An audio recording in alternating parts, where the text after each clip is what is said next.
en punto. Ahora creo que ya está compartiéndose mi pantalla. Sí, listo. Ya, entonces iniciemos. La sesión de hoy va a ser muy rápida, muy práctica y espero que los puntos claves puedan anotarlos y pueda ser justamente objetiva, ¿no? Entonces, ahora vamos a hablar acerca del papel del laboratorio en el diagnóstico del sistema nervioso central, / meningitis. ¿Por qué? ¿Cuál es el papel del laboratorio en el diagnóstico de las enfermedades del sistema nervioso central?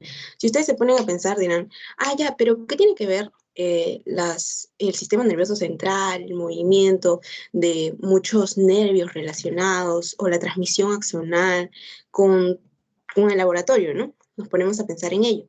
Ok, entonces hablemos exactamente de estas patologías. Recordemos entonces que el cerebro está rodeado por una serie de membranas, por una serie de capas.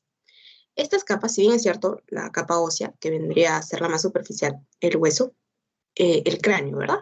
Ya, pero debajo de este hay una serie de membranas que están rodeando y tienen múltiples funciones que ustedes ya van a leer. Dentro de ellas vendría a ser evitar la fricción, vendría a ser también evitar las lesiones, generando como una especie de almohadilla para que el cerebro no se lesione. Entonces, ¿qué debemos saber aquí? Primero, número 1, recordar las capas, que vendrían a ser la dura madre, la aracnoides y la pía madre. Estas tres o la pueden de afuera hacia adentro, obviamente. De afuera hacia adentro pueden hacer un DAP, ¿no? ¿Por qué un DAP? D-A-P.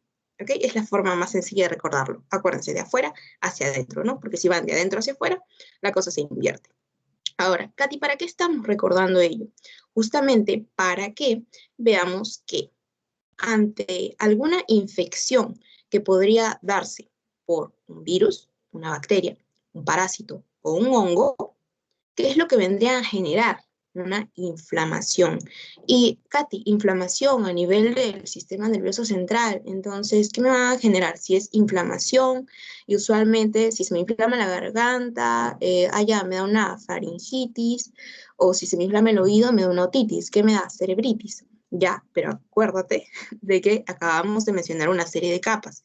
Estas capas justamente van a formar una barrera. Y ustedes saben de que normalmente cuando hay una barrera antes de algo, pues primero se va a afectar esta barrera. Entonces, esta barrera que está formada por la dura madre, la aracnoides, la pía madre, va a generar una serie de espacios a la vez, los cuales nos van a servir, van a ser útiles, pues, cuando veamos los exámenes de laboratorio y más que todo dónde van enfocados estos. Katy, ¿para qué estamos recordando esto? Porque si se ven afectadas estas capas, ¿qué son estas capas? Las meninges. Muy bien. Entonces, si se ven afectadas las meninges, ¿qué es lo que me va a dar? Ahí se aplica mi itis. Ya, Katy. Entonces, no estoy de frente, me da una cerebritis, ¿no? Que no es cerebritis, sino una encefalitis. ¿Qué me da? Una meningitis. Para eso hemos recordado las capas, ¿no? De afuera hacia adentro, mi dato. Ya. Entonces, ¿qué más debo saber? Ya, Katy, dijiste que íbamos a hablar acerca de enfermedades del sistema nervioso central. ¿Qué enfermedades pueden ser allá? Puede ser atacado por virus, bacterias, parásitos u hongos. Esto es justamente lo que les decía, ¿no? Que debemos recordar las meninges. Ya. Aquí, esto es lo que justamente les quería decir. ¿Con qué usualmente se hace diagnóstico diferencial de las meningitis? Usualmente se hace con la cerebritis, ¿no? No es cerebritis, es encefalitis. Y es importante y de vital esencia que ustedes puedan diferenciar estas enfermedades, estas patologías del sistema nervioso central en un tiempo oportuno, dado que el 100% de estas enfermedades son mortales y el 60%, a pesar de ser tratada, queda con recurrencias. ¿Ok? Entonces es por ello el diagnóstico rápido, oportuno, para luego poder brindar un tratamiento adecuado. Entonces, Katy, que ya vieron la presentación de la doctora, van a ver que al final les habla un poquito de tratamiento. Y sí, van a tener que recordar algunos fármacos, Katy, pero es laboratorio. Sí, pero ustedes saben de que a pesar de ser laboratorio, siempre tenemos que conocer un poco de clínica, el método de laboratorio per se, y también, en este caso, pues vamos a tener que hablar un poquito de tratamiento. Es más, la doctora también les habla de prevención, les va a hablar de prevención. ¿Por qué? Porque justamente estas patologías tienen una muy alta mortalidad, el 100%. Creo que alguien de ustedes tiene el micrófono prendido, chicos. Entonces les diría que lo paguen. Ya. Ahora, entonces les decía, ¿qué puede generarme una meningitis, una inflamación de las meninges? Los virus, las bacterias, los parásitos y los hongos. Principalmente los virus como causa más frecuente. Las bacterias generan también meningitis, pero no de manera tan frecuente, sino más bien más grave. ¿Ok? Porque generan las bacterias abscesos. Y eso es justamente lo que le da una mayor letalidad, si desean llamarlo así. Los parásitos también pueden afectar el sistema nervioso central, lo cual es raro, pero sí pueden pasar. Acuérdense, amebas, ¿ok? Las amebiasis. Se acordarán de microbiología en este caso. Y los hongos, que principalmente, bueno, yo los llamo los cobardes, ¿no? Porque se van a los inmunodeprimidos. Y específicamente el criptococo en el caso de los pacientes inmunodeficientes por VIH, ¿no? Listo. Esto es algo que ustedes tienen que recordar. Etiología más frecuente de las meningitis vendrían a ser los virus. Ahora aquí. Entonces les hablaba de que es importante el laboratorio porque nos ayuda y nos mantiene orientados en tiempo, espacio, persona, con respecto al hacer más chiquitos nuestros diagnósticos diferenciales.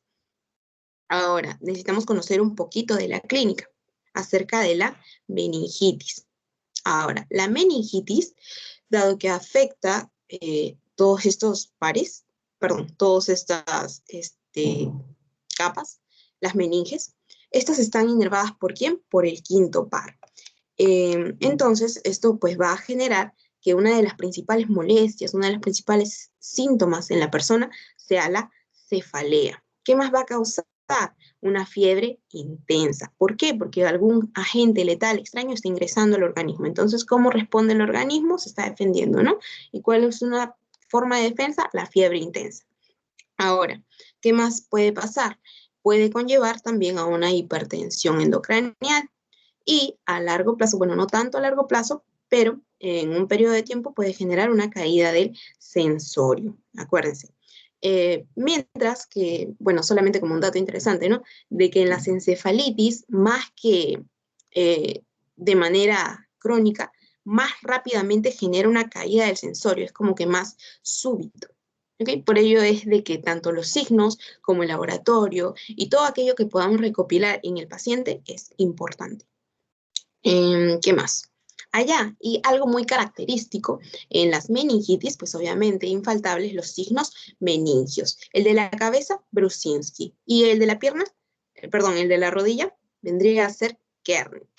Muchas veces yo me confundía, ¿no? Y decía, ¿cuál es Brusinski? ¿Cuál es Kernick? Ahora, escuché a un doctor que decía, acuérdense, Brusinski empieza con B, ¿no? La otra es V, por si acaso, la que es así, mal llamada B. Entonces, esto tiene una B de cabeza. Ah, ya.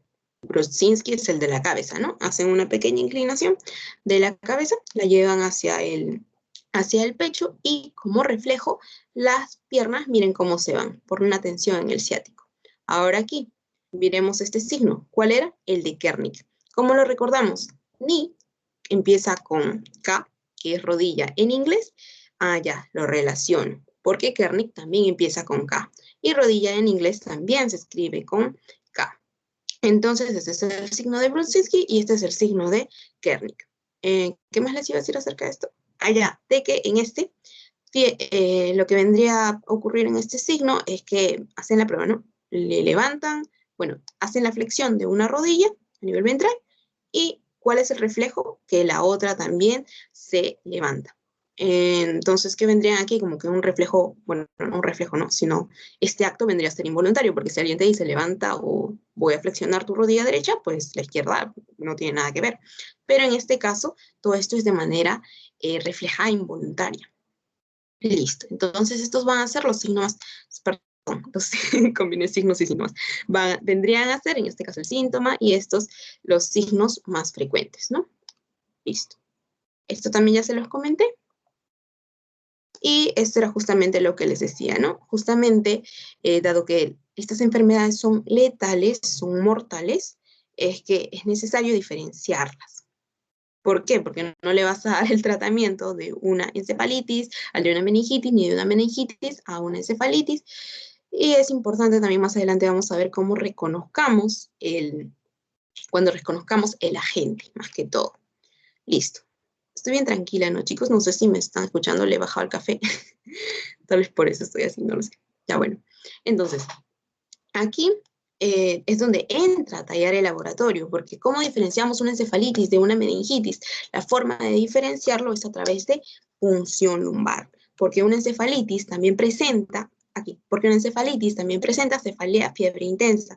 La única diferencia vendría a ser la caída del sensorio es antes de la hipertensión endocraniana, mientras que en la meningitis primero es la hipertensión endocraniana, ¿no? El otro es un poquito más súbito, bastante súbito. Ya. Entonces, ¿cómo entra a tallar el laboratorio? A través de la realización de la punción lumbar, en la que se extrae el líquido cefalorraquídeo para su análisis. Y era por ello justamente que ha recordado la disposición también de las meninges, ¿no? Nuestro DAP de afuera hacia adentro. ¿Por dónde circulaba? ¿Se acuerdan? Por el espacio subaracnoideo, ¿no? Por ahí circulaba el líquido cefalorraquídeo. Listo. Allá. ¿Acá qué les iba a decir? Es importante recordar entonces dónde se debe realizar la punción lumbar. Recordemos, miren la ubicación de esta aguja. Sé que no la vamos a realizar ni siquiera en el curso de laboratorio. Creo que se realizaba porque esto es algo hasta en lo que tienen que firmar un consentimiento informado el paciente. Entonces es importante recordar la ubicación y la doctora se los pone. Entonces la punción lumbar va a realizarse como su mismo nombre lo dice a nivel de la columna lumbar.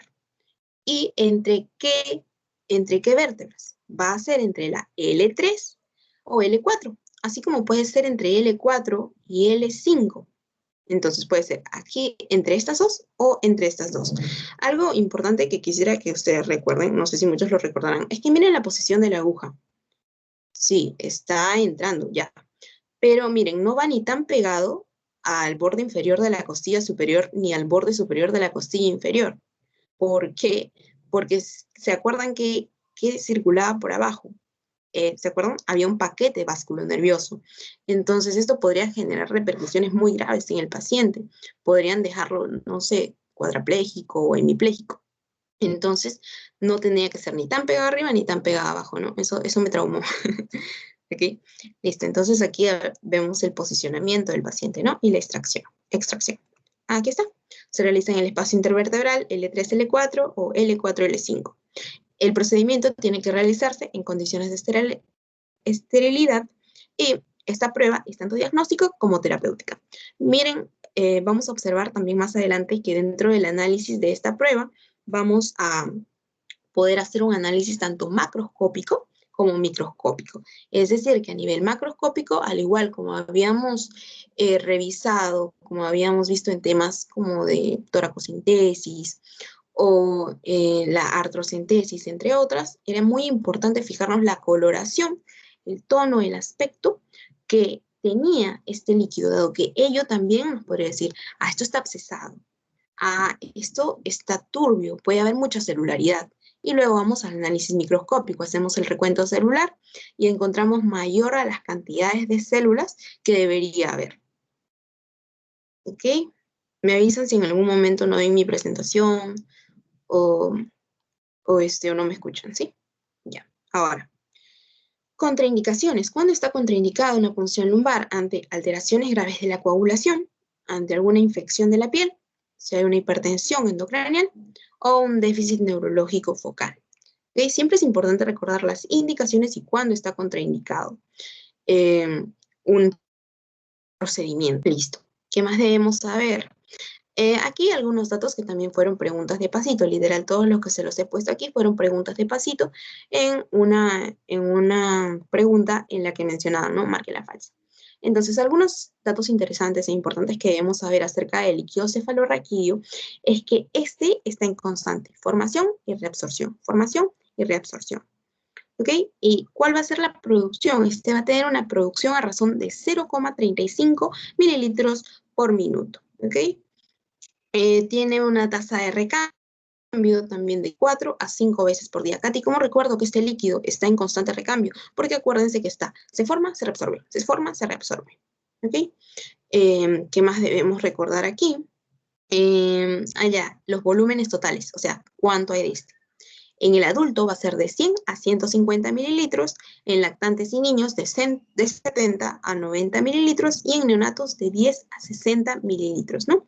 Pueden recordarlo de manera escalonada también y decir, allá los niñitos hay un espacio más chiquito, entonces acumulan menos, acumulan, no, forman menos. En el lactante y niño, allá van creciendo, allá estos tienen un poquito más y en el adulto obviamente un mayor volumen, ¿no? Entonces, aquí creo que esto es lo más fundamental. Las unidades, tal vez. Ya, bueno, luego arreglo eso para que ustedes puedan ver aquí. Si no me equivoco, dice 500.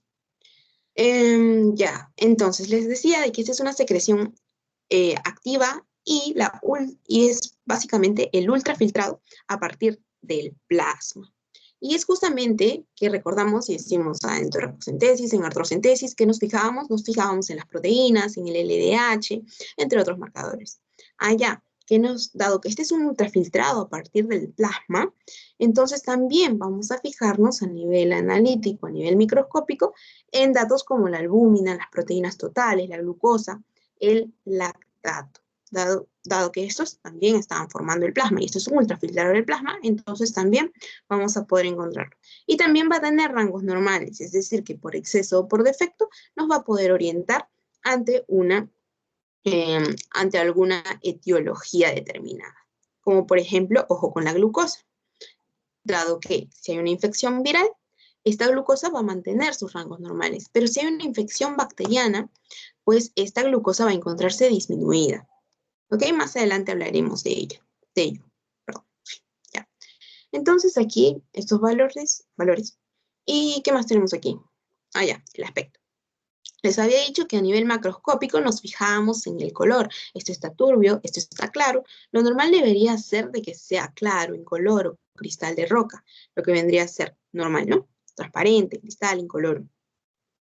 Pero aquí vemos diferentes tonalidades y eso justamente porque de acuerdo a cómo esté integrado es que va a cambiar la tinción. Por ejemplo, si lo vemos rojizo, puede ser de que tenga un componente sanguíneo. Puede haberse dado porque hubo una punción traumática. Les había dicho que por ahí pasan vasos. ¿Cuándo es santocrómico? Santocrómico es más o menos este color que les puse el cuadrito, es más o menos esta tinción tirando para entre estas está. Bueno, este es un poquito rojo. Yo diría que es esta o esta, más que todo esta, porque es un poquito medio mostacita. ¿Por qué? Por el aumento de proteínas o de bilirrubina en plasma. O bueno, justamente por la bilirrubina, ¿no? La función hepática inmadura en neonatos. Y cuando lo vemos blanquecino, cuando hay celularidad, por ejemplo, leucocitos, bacterias, en el caso de que esta sea tuberculosa. ¿Ok? Tuberculosa, bueno, es Mycobacterium tuberculosis, o una bacteria, ¿no? Entonces, leucocitos, bacterias, blanquecino. Ahora, con respecto al aspecto, vemos de que va a haber turbidez, lo que les había comentado, cuando hay un recuento celular o celularidad mayor de 500 células por milímetro cúbico. Y cuando lo vemos ligeramente opalescente, cuando hay hematíes, leucocitos, lo que habíamos dicho, y turbio cuando hay microorganismos abundantes, hematíes y leucocitos. Ahora, ustedes si se sirven un vaso con agua, pues su agua tiene que ser transparente, ¿no? Una de las propiedades del agua es ser incolora, inodora, entre otros. Ya, ¿y qué es lo que pasa si cogen en su vaso agua de río? Esta va a estar contaminada, ¿no? La ven turbia. Ya, algo así también pasa aquí. Relaciónenlo lo veo turbio, ¿por qué? Porque obviamente hay cosas que no deberían estar ahí. ¿Y qué es lo que le da esta turbidez? Pues la celularidad. Mientras que si se pone de un color rojo, lo vamos a ver pues por presencia de algún elemento sanguíneo como eritrocitos. Perfecto. Aquí algunos valores que deben recordar. ¿Por qué? Porque fuera de estos valores, esto de aquí lo vamos a ver en una tabla, ¿no? La celularidad normal, por ejemplo, menor o igual a 5 células por mililitro. Y cuando ya vemos esta turbidez, cuando hay más de 500 células por milímetro cúbico, o sea, imagínense. Ahora aquí, esto de aquí les decía de que lo iban a recordar e iba a ser necesario en esta tablita de aquí, que bueno, a mí me pareció muy didáctica, muy simplificada. Y básicamente con esto es que se van a ayudar bastante, porque esto es de una clase de UX, ¿ok? Entonces, esto nos va a servir para que nuestro diagnóstico diferencial sea más orientado, ¿no? Que dice diagnóstico diferencial de la meningitis por el estudio del líquido cefalorraquídeo. Katy, ¿y ahora cómo recuerdo todos estos valores, no? Porque yo la primera vez que lo vi me asusté. Cuando estaba llegando al laboratorio y también en fisiología te lo muestran y es como que te asustas, ¿no? Porque dices, ¿cómo voy a relacionar todo esto? Bueno, dices, ¿cómo me voy a aprender todo esto, no? Y luego te das cuenta de que ya puedes ir relacionándolo. Entonces, el líquido cefalorraquídeo normal, como habíamos dicho, puede verse infectado por bacterias, virus, eso es otra bacteria, por bacterias, virus, hongos, entre otros, ¿no? Y también, miren, puede ser también este líquido afectado por alguna neoplasia. Entonces, ¿cuáles van a ser nuestros parámetros? Vendrían a ser el aspecto. ¿Qué daba el aspecto? Allá la celularidad. Ahora, en las células vamos a poder denotar, o bueno, va a resaltar la presencia o el predominio de o polimorfonucleares o mononucleares. Acuérdense, en mononucleares, linfocitos, ¿no? En proteínas, también vamos a, no se asusten todavía, chicos, simplemente estamos viendo qué contiene esta tablita, y la glucosa, ¿no? Que va a ser un indicador y la doctora también se los va a resaltar, porque miren aquí, primero, para poder recordar algo, primero tenemos que ver aquello que se relaciona, para luego nosotros podamos establecer como que un vínculo, una conexión con lo que ya sabemos, para que haya una consolidación de ello, ¿no? Ahorita suena raro, pero ahorita lo van a entender o simplemente resaltar aquello que es diferente. ¿Qué es lo que yo veo diferente aquí? Por ejemplo, en todo está bajo. Pero miremos aquí, los virus mantienen una glucosa normal. Yo lo recordaba así, porque ustedes saben de que las bacterias son seres, pues, eh, bueno, yo creía que cuando llevaba parasitología, decía, ah, ya, relacionaba los parásitos con las bacterias, ¿no? Y decían, ah, ya, sí, y como normalmente le ponen a las bacterias caritas o cosas así para enseñarle a los niños, decía, ah, ya, entonces las bacterias consumen glucosa, entonces se están acabando con lo nuestro, con nuestro azúcar, para que ellas puedan tener vida propia. Entonces, yo decía, dado que están consumiendo la nuestra, es que encontramos niveles bajos. Pero miren los virus, yo veía más los virus como robots allá. Entonces, estos no están consumiendo glucosa y lo tienen normal. Porque miren los demás, en la fúngica, o sea, hongos, todos estos tienen la glucosa baja, pero los únicos que no consumen, según yo, era la vírica. Entonces, normal. ¿Ok? Y miren, las bacterias, ¿qué aspecto le dan? Le dan una turbidez. Otra característica que pueden observar es que, miremos aquí, ¿qué es lo que connota diferente? Que en las bacterias hay un predominio de polimorfonucleares, neutrófilos, mientras que en los demás vendrían a ser mononucleares o monomorfonucleares, ¿no? Linfocitos. Listo. ¿Qué más debemos recordar aquí? Ya, aquí, ¿qué más debemos saber? Entonces, existe una correlación entre el predominio de polimorfonucleares y mononucleares. Repito, polimorfonucleares como neutrófilos, monomorfonucleares como linfocitos. Entonces existe una correlación entre bacterias y virus. Esto probablemente ya lo han escuchado antes, ¿no? Las bacterias que hacen predominar los polimorfonucleares, que hacen predominar los virus, los mononucleares o monomorfonucleares. Entonces, vamos aquí, les decía, bacterias polimorfonucleares. Miremos, existe una pleocitosis, es decir, aumento de la celularidad, principalmente por neutrófilos. Y miremos aquí, en el caso de los linfocitos mononucleares, principalmente por meningitis de etiología viral. Perfecto. Es lo que tienen que recordar ahí. Aquí que tienen que recordar, aquí les había dicho que busquen la característica que se diferenciaba, ¿no? Y recuerden ello, ¿no? Porque muchas veces es por descarte, cuando marcamos en algún pasito ante la desesperación con el tiempo. Listo. A ver, listo. Aquí esta es la tablita cuadriculada que les pone la doctora. Y principalmente les resalta en rojo lo que vendría a ser en la etiología viral, porque miren la glucosa. En la etiología viral, la glucosa está elevada. más de 40, no elevada, sino mayor de 40, porque ese es el corte en el que hacen esta distinción, ¿no? Mientras que miren aquí, la glucosa en bacteria, según yo, por consumo, allá, estas consumen, entonces miren, lo tienen bajo, porque lo normal, ¿cuánto es? 60, o va de 45 a 65. Pero miren, bacteria bajo, hongo bajo, pero en la viral lo tienen elevado, más de 40. ¿Qué más tienen que recordar aquí? Con respecto a la etiología viral, vamos a hablar en un momento de ello. Entonces, habíamos dicho de que el sistema nervioso central, las meningitis, las meninges, pueden verse inflamadas, pueden verse infectadas por hongos, por virus, por bacterias. ¿Ok? Y ahora, esto ya se los comenté. Aquí. Entonces, ahorita volvemos a esto si desean, pero aquí para no perder la relación. Entonces, en la meningitis viral, ¿quién va a ser el principal agente etiológico? Entonces, los agentes virales de meningitis principalmente vendrían a estar relacionados o vinculados con la edad en la que estos son afectados. ¿Ok? Entonces, nuestra principal sospecha en niños debe ser el virus de la poliomielitis o el virus Coxsackie. Este de aquí se los puso la doctora y yo se los resalto, les pongo en rojo los más frecuentes. Mientras que en adultos ya no vendrían a ser estos virus de aquí, que muchas veces son por contagio en nidos, ¿no? Eso se relaciona, nidos, niños, ya. Pero en adultos vendría a ser el virus herpes o un retrovirus, ¿no? VIH, en personas inmunodeprimidas.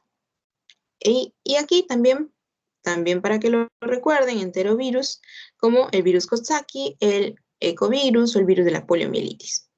En niños, esto es en niños, pero en adultos, el virus del herpes simple o también el virus de inmunodeficiencia humana, ¿no? VIH. Y van a encontrar, ahora sí, van a encontrar muchos de estos datos que muchas veces no sabemos agrupar. Pero todos estos datos, para que no se confundan, están resumidos en la tabla que le mostré, en la tabla plomo y en esta tablita de aquí, ¿no? En esta cuadrícula. Y si ustedes, miren, comparemos alguno de ellos, por ejemplo, el de los... Este que está encerradito, el de los virus. Miremos aquí, glucosa, mayor de 60. Ya, mayor de 40. Y obviamente, si es mayor de 40, pues puede estar en 60. Ya, está elevado. Entonces se correlaciona. Y miremos aquí. Fúngica, menor de 50. Ya, menor de 40. Se relaciona. Es lo mismo, básicamente, chicos. Y aquí, como habíamos comentado, que va a haber predominio en el caso de las infecciones víricas mononucleares, como por ejemplo linfocitos. Por eso aquí les habla de un predominio linfocítico. Y las demás características las pueden encontrar, las pueden ubicar en la tablita. Listo. Con respecto a las bacterias, ya. Con respecto a las bacterias, deben saber que aquí vamos a hablar un poquito y vamos a recordar un poco lo que vendría a ser nuestra atención de Gram, porque les había dicho de que las patologías que afectan al sistema nervioso central tienden a ser mortales, 100%, perdón, mi conejo está tocando la puerta, 100%, pues generan la muerte, el 60% que, pues, a pesar de ser tratado, puede resultar recurrente. Entonces, estas son muy graves.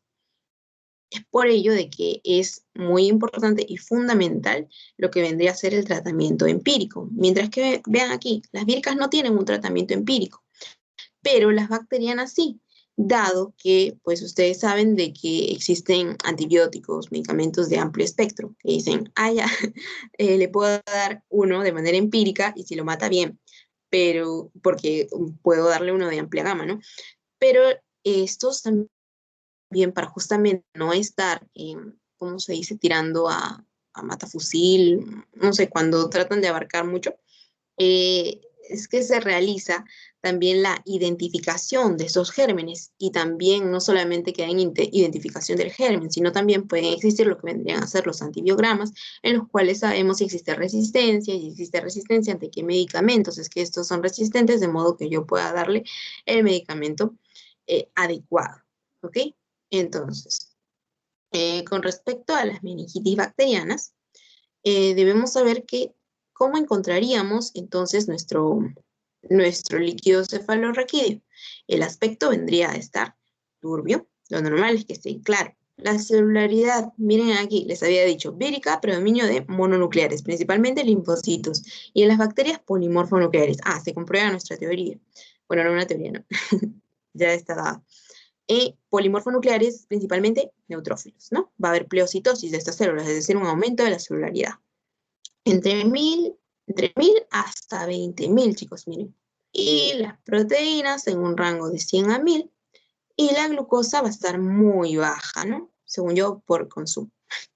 Ahora, entonces, ¿cuál es el gol estándar para la identificación de los gérmenes? Es cultivo de 24 horas. ¿En cuánto tiempo puede matar una meningitis? En 24 horas. Es por ello la importancia de meningitis, el tratamiento, bueno, el manejo empírico, ¿no? Principalmente. Entonces, eso justamente es por ello que les decía de que la doctora les habla acerca de medicamentos al último. ¿Ok? Pero no se hagan tanto problema, no se hagan tanto lío, porque no es necesario recordar todo nuestro curso de farmacología. Les he puesto aquí un resumen. Les he puesto aquí una, una forma práctica de recordarlo. Principalmente debemos recordar que los principales atacantes en los que tendríamos que poner la mira tendrían que ser los siguientes agentes. Ahorita volvemos a esta tablita para que lo recuerden. ¿Ok? Ahora, se movió esta cosa. Perdón. Entonces, el tratamiento empírico usualmente está dado para aquellos agentes etiológicos más frecuentes. Entonces, vamos a ver y revisar los patógenos más frecuentes de acuerdo al grupo etario. Y recordamos en los primeros bueno, la doctora se los pone así, ¿no? En los primeros 2 meses, entre los 2 meses y 12 años, en niños insuficientes, entre otros.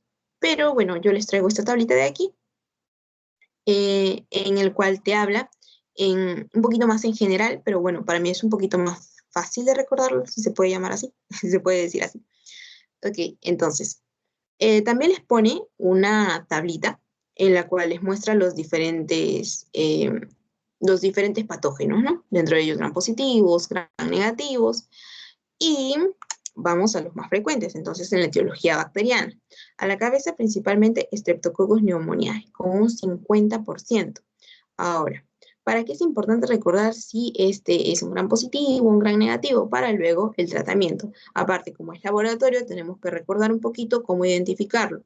Acuérdense que aquellos que son gran positivo, por la tinción de gran, se van a teñir de color violeta, morado. Pero un poquito azul oscuro, hasta se puede decir. Y aquí, de color rosadito, vamos a poder observar los gran negativos. Es por ello que algunos los ven así, medios morados, violáceos, ¿no? Medio azulados, hasta algunos. Mientras que aquí rosados. Ya. Y aquí moradito también, ¿no? Por ser gran positivo.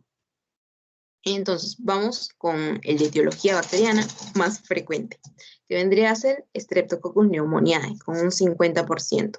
Es este de aquí, es un diplococo gran positivo, ¿no? Los cocos positivos, en este caso, pues aquí los tenemos en cadena, aquí lo tenemos como diplococo, ¿no? O sea, de 2. Pueden hacer hasta tetradas, ¿no? Y el de 4. Más en cadenas, listo. ¿Y qué más tenemos? Neisseria meningitidis, casi en un 25%, estreptococos del grupo B en un 15%, Listeria monocitogenes, principalmente en los 2 rangos de la vida, los más chiquitos, y también las personas más adultas, más ancianas. Y miremos aquí, está en un 10% y en un menos de un 10% a Haemophilus influenzae. Y ahora, ¿para qué es importante recordar también el grupo etario? Y lo van a poder relacionar también con cuando veamos de que, pues, dado que son bacterias, pues pueden haber como que tratamientos profilácticos ante estos, así como como por ejemplo las vacunas, ¿no? De las que también vamos a mencionar en un momento. Listo. Les había hablado acerca de Listeria monocytogenes. Ya. Principalmente les había dicho en los dos extremos de la vida, los más chiquitos y los más ancianos. Streptococcus pneumoniae, ¿dónde lo ubicamos? Ah, y en los pequeñitos también Escherichia coli. Entonces, Streptococcus pneumoniae, principalmente en personas adultas, de 18 a 50 años. Ahora, Neisseria meningitidis, casi en un 25%. ¿Dónde encontramos a Neisseria meningitidis? En menores de 18 años, de 3 meses a menores de 18 años, alrededor de los 10 años por ahí. Y aquí más tenemos de Listeria, ya hablamos, y Haemophilus influenzae en un grupo de 4 a 2 años, no, de 4 a 12 semanas de nacido, ¿no? Listo, entonces esto es lo que debemos recordar aquí, principalmente en adultos, ¿no? Streptococcus pneumoniae. Entonces, dado que normalmente suelen preguntar lo más frecuente, debo saber las características, debo saber dónde vive este sujeto. Dónde vive, perdón, qué característica tiene que me pueden preguntar. Es que este es un diplococo gram positivo y por ende en la tinción de Gram lo voy a poder encontrar, visualizar, como un cordón color morado o hasta azul oscuro, si desean llamarlo así. Ah, ya, y acá les puse como que una tablita para que recuerden o puedan relacionarlo más rápido, ¿no? Porque esto también, de aquí también sacaron preguntas para pasito. ¿Qué más debo recordar? Ah, ya. Esto es justamente lo que les iba a decir. Con respecto a cómo tratar estos. Lo más sencillo. Entonces, con la idea de que debo buscar aquello que se relacione, miren y observen en el tratamiento qué es lo que se repite en todos, ¿no? Ceftriaxona, ceftriaxona, ceftriaxona. ¿Y para quién entonces están más que todos estos tratamientos empíricos? Les había dicho, les había comentado que era para la causa más frecuente. Entonces, dentro de la etiología bacteriana más frecuente teníamos al neumococo. Entonces, es que dentro del tratamiento empírico es que principalmente sea para neumococo, ¿no? El 50% de las causas era por esta bacteria. ¿Ok? Entonces, ¿y por qué acá lo ven relacionado con vancomicina? Más que todo porque como es tan común, es que ya se han hecho resistentes.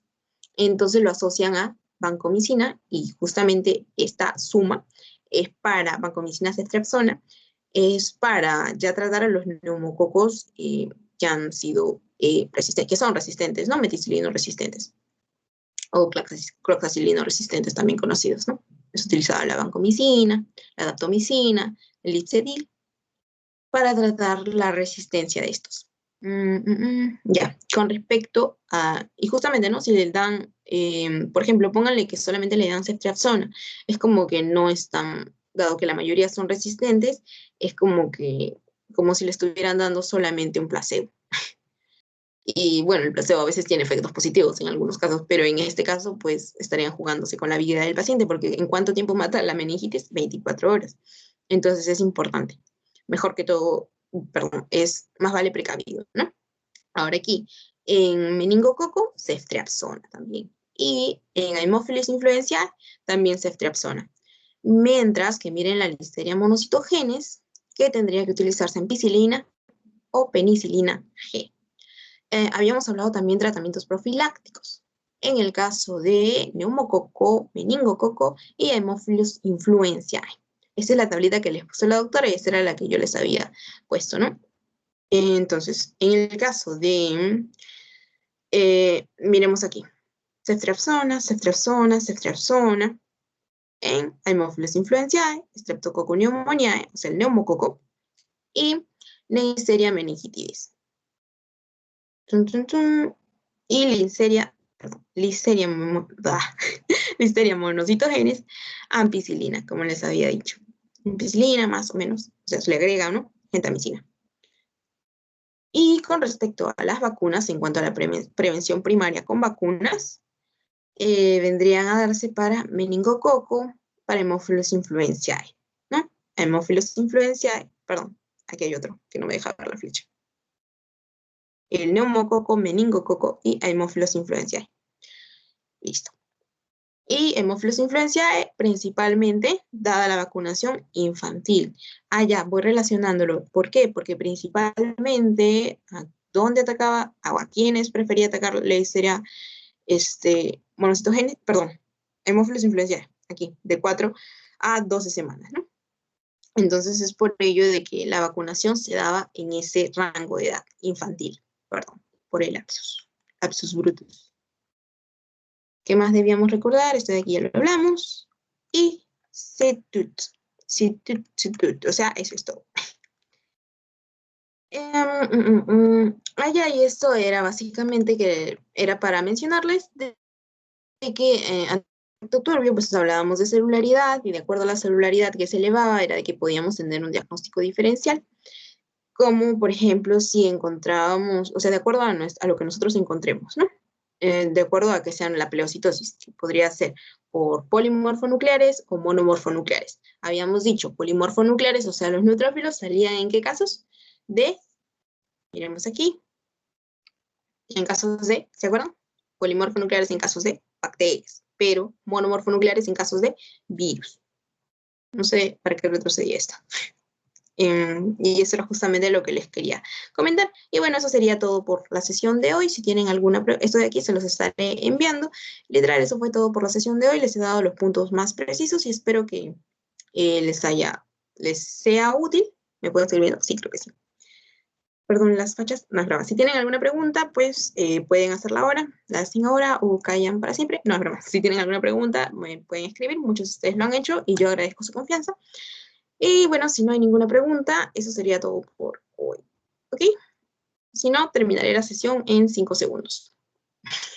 1, 2. Y la presentación de la meningitis, ¿por cuál empieza primero? ¿Rigidez de nuca o la cefalea o la fiebre? Estás hablando de los signos meningios. Perdón, espérate. Ya estás hablando de la sintomatología, los signos que muestra la meningitis. Sí. Bueno, la persona.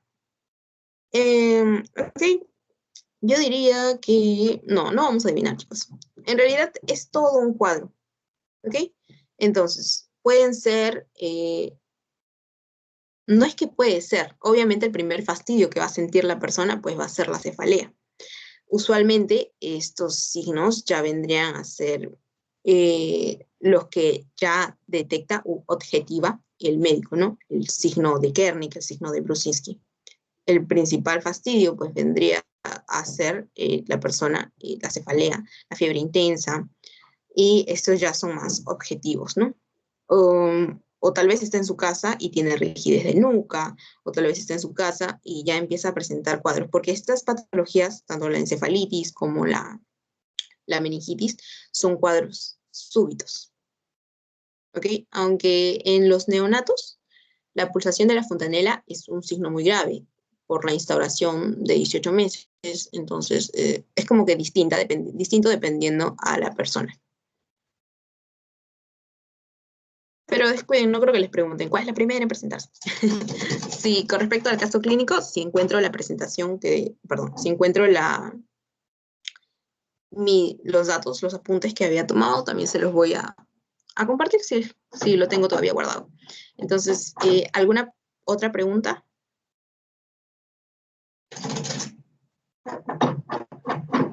Si no, eso sería todo.